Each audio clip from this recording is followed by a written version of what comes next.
Et quand vous avez affaire à des illuminés, quand vous avez affaire à des gens mus par la boulimie du pouvoir, parce que vous savez, lorsque le pouvoir fascine, il se met au travers du génie et de l'intelligence, ce qui fait que c'est l'émotion et la passion qui agissent. Je voudrais vous dire une chose, ça ne devait pas vous surprendre, vous journalistes. 3 jours avant le déroulement des élections, le ministre Kamto a annoncé sa victoire. J'ai dit bien 3 jours avant l'organisation des élections. Par quel canal? Écoutez, par Eric Kingé, son directeur de campagne.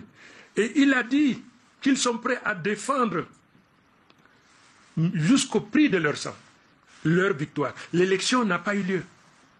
Bon Dieu, nous avons affaire à des gens qui vivent dans des sphères éthérées. Nous avons fait quelque chose d'extraordinaire qui n'a jamais été, probablement c'est la première en Afrique, en direct, en mondovision, l'examen du contentieux électoral. C'est pour cette raison qu'aujourd'hui, demain, vous constaterez que l'humanité entière salue l'élection et reconnaît l'élection du président Biya. Maintenant, nous avons affaire à un illuminé professeur de droit.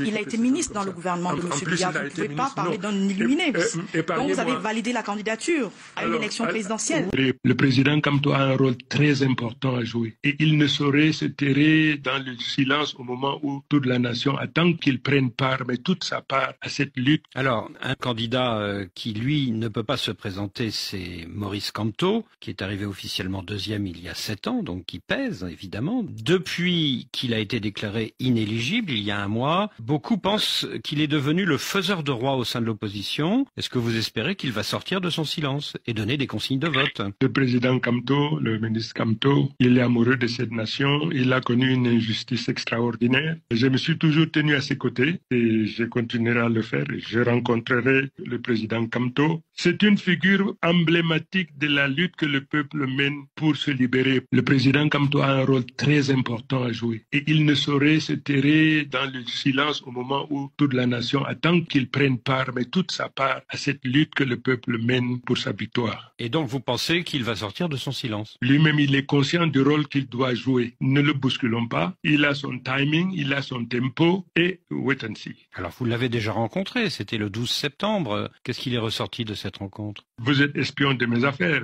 Qu'est-ce qui vous a dit que je suis allé le voir mourir? Comment ça s'est passé?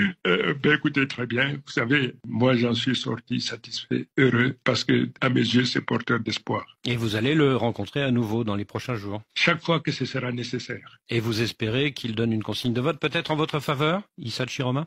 Souhaitons qu'il en soit ainsi à Boisbouvier. Mais Maurice Kamto a également rencontré Bello Bouba. C'était la veille de votre jour de rencontre, c'était le 11 septembre. Il ne se limitera pas simplement à Bello Tshiroma, il recevra tout le monde. Aujourd'hui, sa notoriété, le déni de droit et de justice lui confère encore davantage d'aura.